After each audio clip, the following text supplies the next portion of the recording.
अच्छा, याद है वो गर्मी की छुट्टियां और नानी का घर, जब आपके पास ज्यादा कुछ करने को है नहीं, बाहर घर से जाने नहीं दे रहे लोग क्योंकि धूप बहुत है और घर पे बैठकर बोर हो चुके हैं।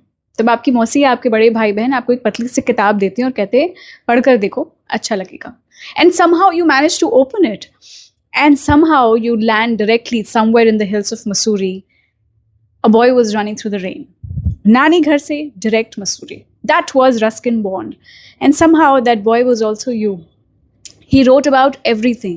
Everything like Room on the Roof, about a grandmother's house with mango trees and secrets, about a blue umbrella, so beautiful that an entire village couldn't stop staring. He also wrote about the train journeys where strangers became stories, about leopards walking through sleeping villages at night, quiet as prayers. He made every ordinary thing look beautiful, magical, and just unbelievable. He once said that if you love a place deeply enough, it will always come back to you. And that's what he did. He loved the hills, he loved the rain on the tin roofs, he loved India so much, and not the loud and celebrating one, but the quiet one, the one that smells like pine trees and old paper.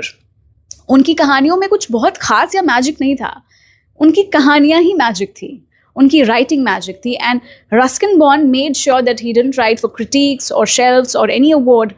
He wrote for that one child somewhere in a slow afternoon on a summer holidays would fall in love with words. और वो काम हो गया, उन्होंने कर दिया हमेशा के लिए मॉडल. और सबसे बड़ा काम, उन्होंने एक जनरेशन को रीडर बनाया, बिना किसी प्रेशर के, बिना किसी लेक्चर के. बस एक छोटी सी किताब थमा दी, 2 से 3 पन्नों की कहानियां थमा दी और कह दिया पढ़ के देखो, अच्छा लगेगा.